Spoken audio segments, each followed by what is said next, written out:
Okay, so you should have a handout that says, so you need to divide, but you can't remember how.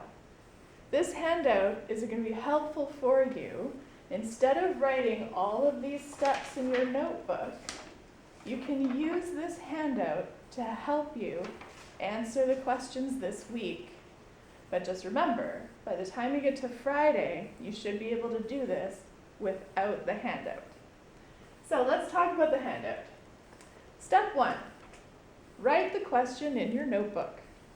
So there it is, 6 divided into 1,478. So we start off with, how many times can 6 go into 14? Grab your multiplication chart and look down your 6's until you get to the closest thing to 14 without going over. In this case, it's 12.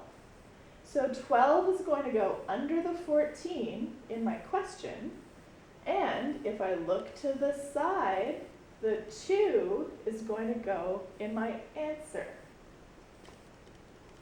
So 6 into 14, 12 is the closest to 14 without going over, and that is 2 times. 2 times 6 is 12. And then, so we've done all the way up to step 3. Well, we're almost done step 3. Write the answer you just found in your question. The 2 goes on top, 14. The 12 goes under the 14, and then you minus them. 14 minus 12 is 2. Drop your 7. So now your question that you're asking yourself is, how many times can 6 go into 27? So you're going to go back to your multiplication chart. And you're going to look down your 6's again. You have to find the closest number to 27 without going over. 30 is too big. It is over 27, so that won't work. So the closest to 27 without going over is 24. So 6 into 24 is 4. 4 times 6 is 24. So I go back to my question, and I put 24 under the 27, and the 4 in my answer. 4 times 6 is 24. 6 into 24 is 4. And then I minus. 7 minus 4 is 3, and 2 minus 2 is nothing, so I just leave it. And now I drop the 8. Now I have 6 into 38. Let's move this so we can see it a bit better. I want to leave that. There we go. How many times can 6 go into 38? So go back to your multiplication table. There we go.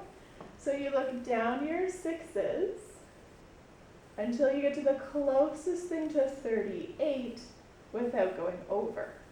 And that's 36.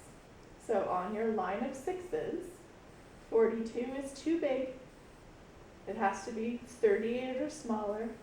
So 36 is the closest to 38 without going over. So 6 into 36 is 6, or 6 times 6 is 36. So I put my 36, and I put my 6 up in the answer, and then I minus them. 8 minus 6 is 2, and 3 minus 3 is 0. Now, I have a remainder. So, normally when you have a remainder, what we do is we add a decimal to our answer and to our question, and then we drop a 0. Now the remainder is big enough to do your division. So, 6 into 20. Back to your go back. Come on. Here we go.